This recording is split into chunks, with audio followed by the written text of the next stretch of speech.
chaleureusement reçus. Mais, et à l'inverse de l'image que l'on peut avoir, nous n'avons jamais senti l'insécurité.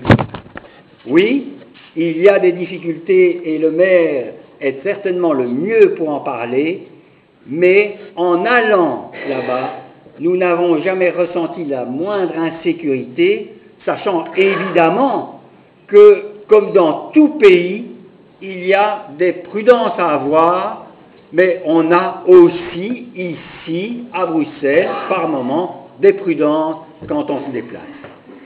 Et si je dis que c'est une de nos fiertés que d'être ce porte-drapeau qui dit, eh bien oui, collaborons avec Goma, collaborons avec des villes qui sont en apparence et dans les médias des lieux à haut risque, c'est parce que nous avons l'intime conviction, et ça c'est un choix politique, nous avons l'intime conviction qu'un développement durable passe par des institutions locales qui sont bien gérées, qui sont le reflet de la prospérité ou du moins du soutien de la prospérité de la population locale, qui sont là pour être au service des populations locales.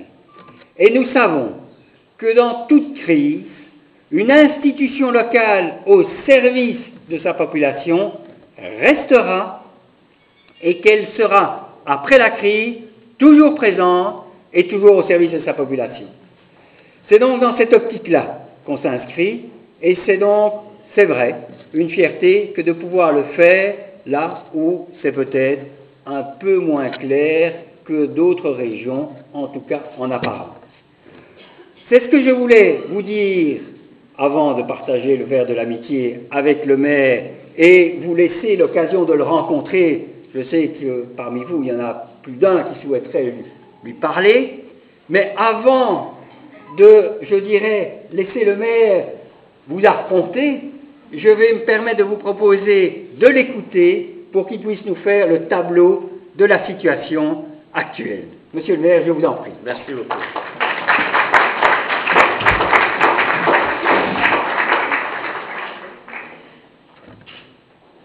Messieurs, mesdames, mesdemoiselles, ce jour, c'est un grand jour. Un jour passionnant. Et je dirais que c'est une boutade lénifiante parce que quand nous avons été invités pour l'évaluation des activités de nos projets, dans le cadre du partenariat au Loué Saint-Pierre et la ville de Goma, nous ne savions pas que l'on pouvait programmer un temps fort comme celui-ci, un temps au cours duquel nous avons l'obligation de vous parler de ce que nous faisons, de ce que nous sommes, mais aussi de la situation de la ville de Goma. Je vais commencer par me présenter, avant de parler de la mission qui nous a amenés. Je m'appelle Nasson Koubouyandoole. Pour les intimes, on m'appelle Koundos parce que je fais un peu de la musique quand je grandissais. Mon papa est un pasteur et donc je grandis comme tous les autres jeunes de pasteurs dans les mouvements de chorales, les mouvements de théâtre, jusqu'à ce que cela m'a permis de m'ouvrir, de m'épanouir et d'occuper de hautes fonctions dans notre pays jusqu'à devenir maire de la ville de Goma actuellement. J'ai exercé au Nord Kivu les fonctions de directeur de cabinet du ministre provincial des Mines, Hydrocarbures, Énergie. J'ai exercé les fonctions de directeur de cabinet du ministère provincial des Affaires foncières, Urbanisme, Habitat et Travaux publics avant que je ne sois nommé ministre provincial des Mines, Hydrocarbures, Énergie, Petites et Moyennes Entreprises, Information et Presse et porte-parole du gouvernement provincial du Nord Kivu pendant 3 ans. Ça veut dire de 2009 à 2011. Compte tenu du travail que nous avons effectué à Goma et de la détermination qui était la nôtre pour pouvoir changer les choses, le 28 novembre 2011, la modeste personne que vous voyez devant vous a été élue massivement députée nationale en ville de Goma. je suis allé à l'Assemblée nationale. Malheureusement, je constate que dans l'Assemblée, il y a beaucoup de Congolais qui sont avec nous ici. Je suis l'un des Congolais victimes de l'injustice sociale. Parce que, étant donné que des hommes forts de la ville de Goma, qui comptaient à tout prix de devenir député national, ont versé des sommes colossales de l'argent à une instance que je ne voudrais pas dévoiler ici, j'ai été invalidé et je suis rentré à Goma alors que j'étais le député national le mieux élu dans cette ville-là. C'est la pression de la population, compte tenu à ces drames politiques, qui a fait que la hiérarchie, le gouvernement central, pense à moi pour que je sois nommé maire de la ville de Goma, fonction que j'occupe depuis juillet 2012 jusqu'à ce jour. En guise de présentation, c'est tout ce que je peux dire. Et dans cette ville de Goma, nous nous confrontons effectivement à plusieurs problèmes. Mais avant d'aborder ces problèmes, je voudrais présenter brièvement cette ville de Goma. La ville de Goma, c'est une ville chef-lieu de la province du Nord Kivu. Province du Nord Kivu qui est l'une des 11 provinces qui constituent ce qu'on appelle la République démocratique du Congo. C'est la ville frontalière à la ville voisine qu'on appelle Gisenyi, qui se retrouverait dans le territoire de Rubavu, c'est-à-dire en République rwandaise.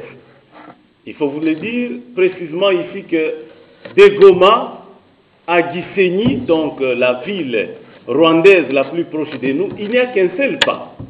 Et donc, il est même difficile de découvrir la frontière qui sépare la ville de Goma, c'est-à-dire la République démocratique du Congo, à la ville de Gisenyi en République rwandaise.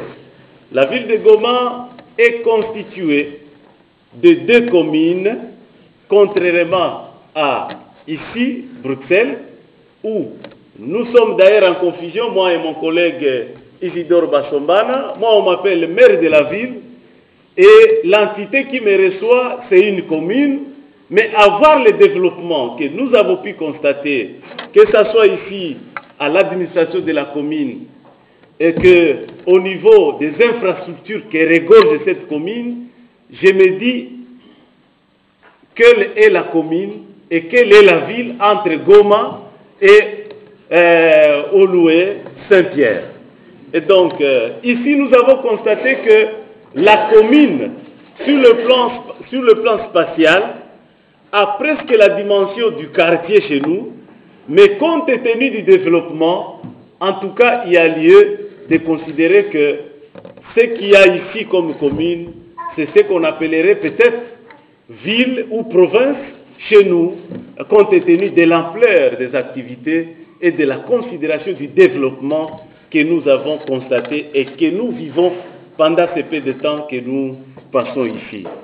Donc la ville est subdivisée en 2 communes, notamment la commune de Karisimbi au nord et la commune de Goma au sud. Et ces 2 communes sont subdivisées à leur tour par 18 quartiers. Et donc, le maire de la ville que vous voyez devant vous, malgré les difficultés qu'il y a au pays en général, et en province du Nord Kivu en particulier, gère 18 quartiers répartis en 2 communes et avec une population d'environ 1 million d'habitants, mais aussi, à part ces 1 million d'habitants, nous gérons maintenant aux environs de la ville et même dans les familles d'accueil, plus ou moins 500 000 déplacés de guerre. Voilà, de par la présentation de la ville, les éléments que je voulais évoquer. La ville de Goma est une ville qui a un bon climat. Elle est située au bord d'un si grand lac, un merveilleux lac qu'on appelle le lac Kivu au sud. Mais au nord, la ville est située juste au piémont du volcan qu'on appelle le volcan Nyiragongo. Et donc, c'est une ville à problème. nous avons deux sortes de volcans. Les volcans sociologiques, et c'est le thème que je vais bientôt aborder, et les volcans géologiques, c'est-à-dire les volcans dans le vrai sens du mot. Voilà en guise de présentation de la ville les éléments que nous pouvons évoquer. Et cette ville entretient de très bonnes relations avec la commune d'Oloué-Saint-Pierre. Il y a 3 ans que Oloué-Saint-Pierre est avec nous dans un bon programme de recensement de notre population.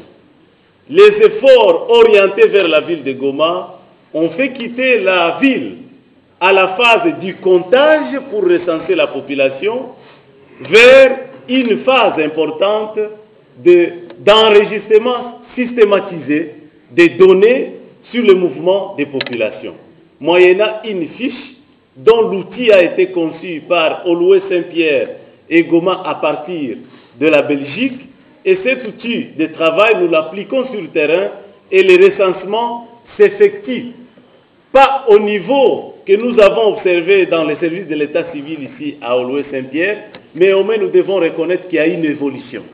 On ne compte plus au bout du doigt, mais il y a des outils de suivi, des outils de travail qui nous ont été élaborés par Oloué, que nous appliquons pour que nous puissions avoir des statistiques fiables sur le nombre de nos populations. Parce qu'on veut bien développer la population, mais on doit avoir des données fiables, des données démographiques, des données statistiques qui permettent aux organisations internationales, aux partenaires, notamment à tous ceux-là qui sont de bonne foi, qui veulent intervenir pour sauver la population, pour avoir une base d'études sur ce qui peut être le développement à orienter dans cette ville de Goma.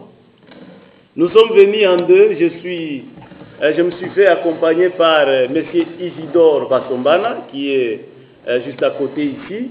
C'est lui le responsable du service de l'état civil à Goma. Et avant d'entrer dans le point sur la situation qui sévit chez nous, je voudrais annoncer ici que bientôt, ces messieurs, avec les relations que nous entretenons avec les villes sœurs de Bruxelles, notamment Oloué-Saint-Pierre, va avoir maintenant un joli bureau, parce qu'avec l'entrée du M23 dans la ville, tout ce que nous avions comme infrastructure a été détruit, mais aussi les équipements de travail, y compris des documents importants sur le travail que nous pourrions faire dans le cadre de la sensibilisation et le recensement de la population, ont été pillés. Voilà ce que je pourrais placer comme mot en guise de présentation. En dernier lieu, sur la situation de la ville de Goma, j'aimerais aborder ce point en posant la problématique. J'ai bien appris qu'il y a une dame journaliste de renommée chez nous, Madame Colette Breckman, qui est dans la salle ici.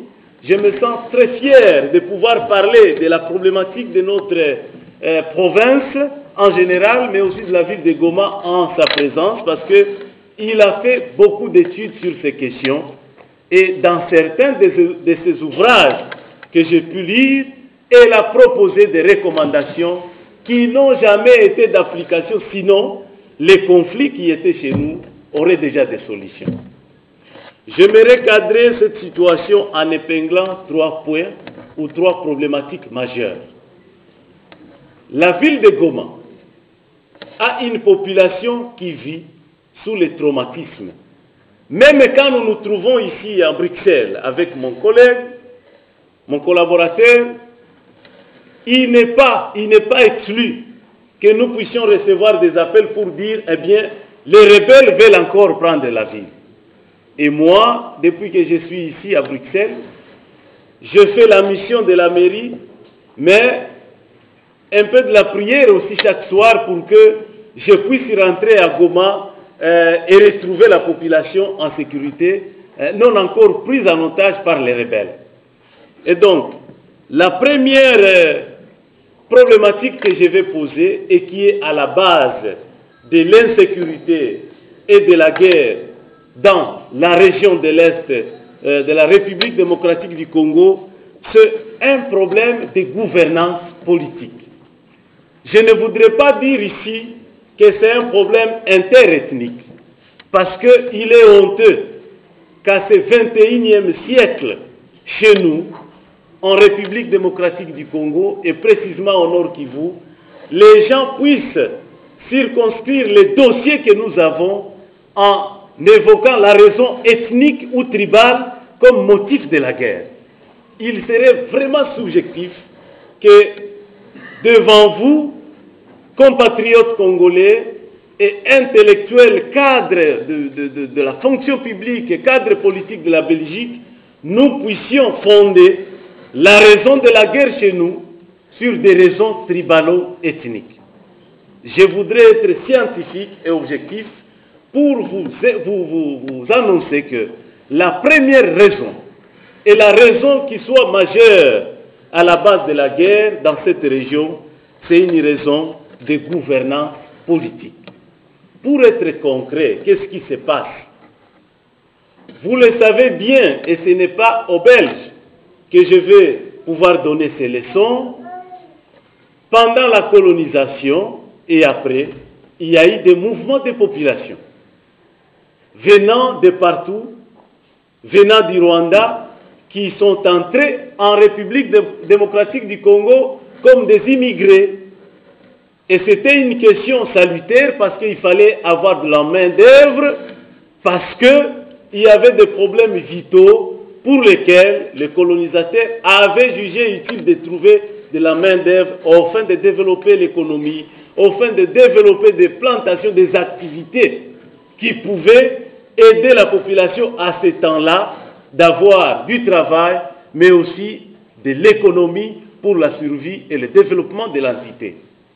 C'est ainsi que de ces migrations, au fil du temps, jusqu'à nos jours, les gens qui se sont établis en République démocratique du Congo, ne pouvant plus rentrer d'où ils sont venus, mais tenant aussi compte de l'existence maintenant des paramètres de développement, de la mondialisation, de la régionalisation, il est marrant qu'à ce jour, on puisse vivre des guerres tribales, des guerres ethniques, alors que sous d'autres cieux, ici où nous nous trouvons en Europe, en Occident, aux États-Unis, on parle maintenant de la mondialisation, de la régionalisation, eh bien, le monde n'étant devenu qu'un village planétaire.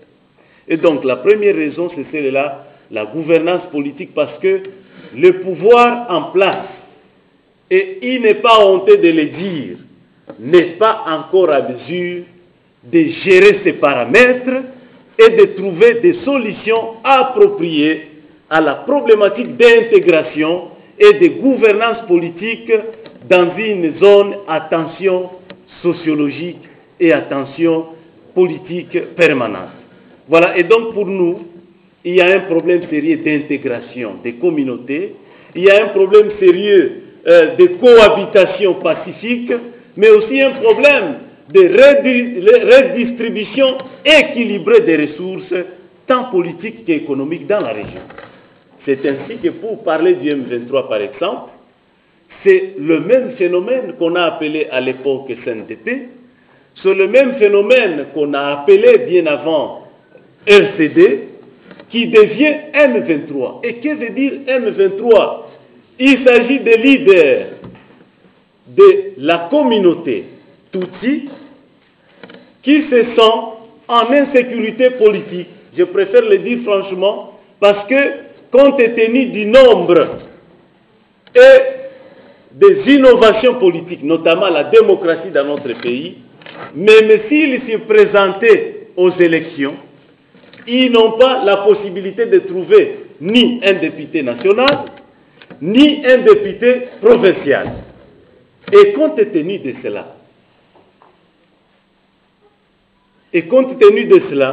mais aussi de problèmes politiques qu'il y a au pays, le fait que les institutions politiques ne se sont pas encore consolidées sur le plan démocratique, les gens se disent, pour que nous puissions être écoutés, il vaut mieux que nous puissions prendre les armes et forcer notre intégration, parce que chez nous, c'est là les jeux, quand vous prenez les armes, eh bien, c'est une opportunité de négociation, et de négociation, le positionnement politique s'ensuit, et l'on se retrouve. Et donc, la guerre qui sévit dans la région du Nord Kivu, c'est une lutte de positionnement politique, c'est une lutte d'intégration forcée de certains groupes sociaux qui croient que dans le modèle démocratique que nous sommes contraints d'imiter chez nous à la lettre, ils ne peuvent pas se retrouver politiquement.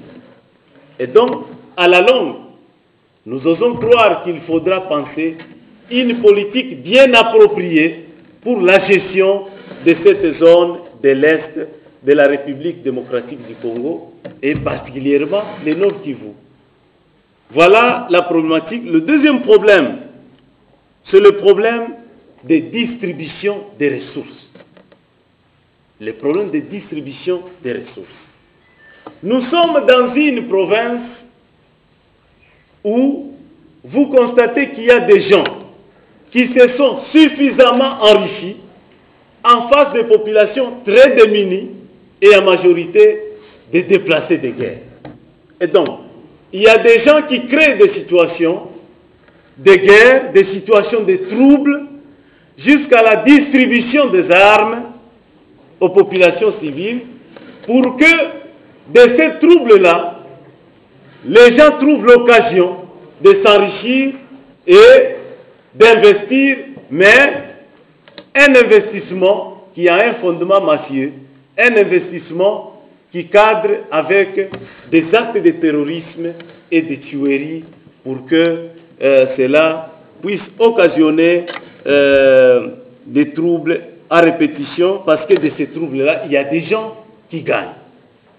Et donc, pour bien expliquer ces faits sur le problème de la redistribution des ressources, il est question ici que, à la longue, nous puissions trouver des mécanismes de contrôle, que ce soit sur le plan national, que ce soit sur le plan local, sur les enjeux d'enrichissement, les enjeux qui puissent nous aider à redistribuer de façon équitable les ressources qui sont dans la province. Je m'en vais au troisième point, et c'est la dernière raison de la guerre pour moi, ce sont les ressources et les richesses qui se retrouveraient dans la région. Vous le savez bien, au Nord Kivu, nous avons toutes les sortes de richesses. Les richesses minières, la fertilité du sol, les opportunités d'élevage, les opportunités touristiques et toutes ces opportunités, malheureusement, au lieu que nous puissions les exploiter pour le bien-être de la population, elles sont une raison majeure de la guerre chez nous, si bien que le pouvoir central n'a pas su contenir la tension de gens qui manipulent au jour le jour ces paramètres pour que les conflits et les guerres puissent s'observer en répétition dans cette région. Et on a préféré utiliser les armes, on a préféré manipuler le paramètre tribalo-ethnique pour justifier ces guerres, alors qu'en réalité, il s'agit de questions d'économie et de richesse dont le pouvoir n'est pas encore à mesure de gérer, de rétribuer de façon équitable pour que chacun se retrouve et que la population trouve son compte. Et donc, actuellement, nous avons vécu encore une guerre injustifiée, tout simplement parce que, avec l'évolution des événements, avec les élections qui ont eu lieu dans notre pays, il y a des gens qui ont considéré qu'ils n'ont pas été bien positionnés. Et comme ils n'ont pas été bien positionnés, ils ont recouru encore aux armes, ils ont recommencé la guerre pour provoquer un dialogue, et c'est ainsi qu'à ce jour, à Kampala, il y a des pourparlers, et de ces pourparlers, les gens attendent qu'il y ait des changements. Les gens attendent qu'il y ait intégration politique pour que la guerre puisse prendre fin dans la région.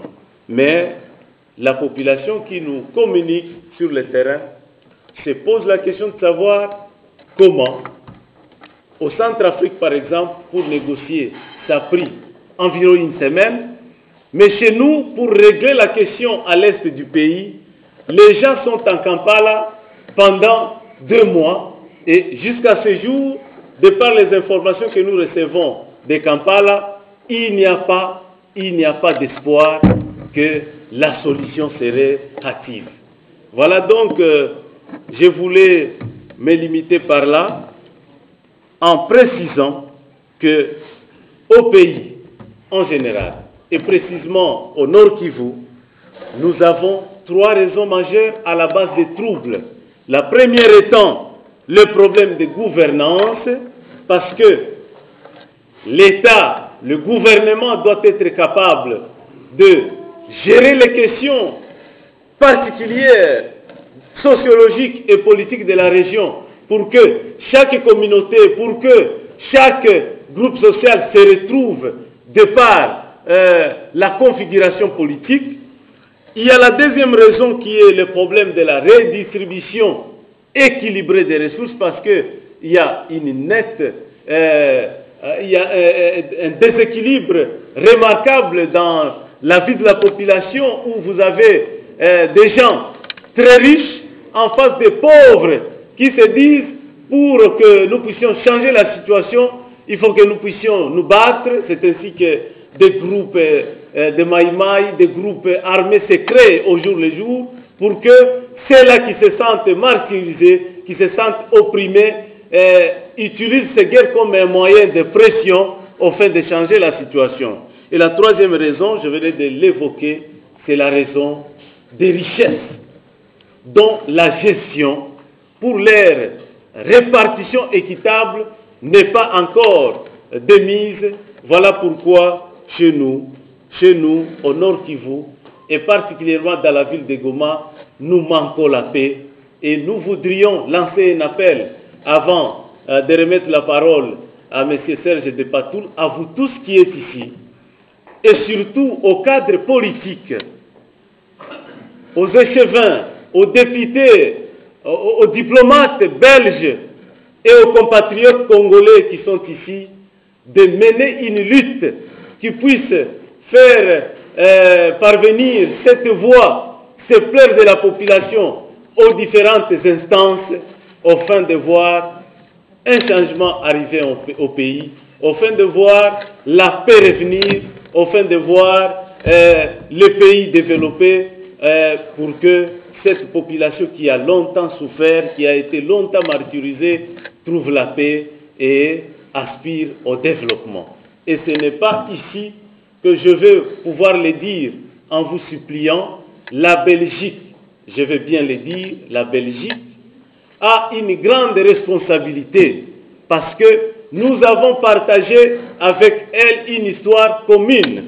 Et il est marrant qu'elle puisse évoluer sur le plan du développement avec une vitesse de croisière et laisser très loin une population avec laquelle elle a vécu. Et donc ici, c'est l'occasion pour moi de plaider pour les Congolais, que ce soit les compatriotes qui sont ici, que ce soit les compatriotes congolais qui sont restés au pays, pour que la Belgique prenne conscience, la Belgique prenne le leadership pour parachever la mission qu'elle devait entamer si elle n'était pas vite sortie au pays. Je vous remercie.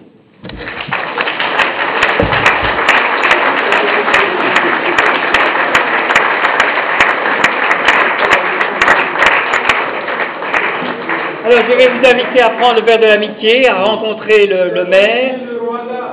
Et je vais vous dire simplement que ici, eh bien, on est tous avec des liens de cœur et d'amitié avec le Congo. Et donc, c'est l'occasion de faire de bonnes rencontres.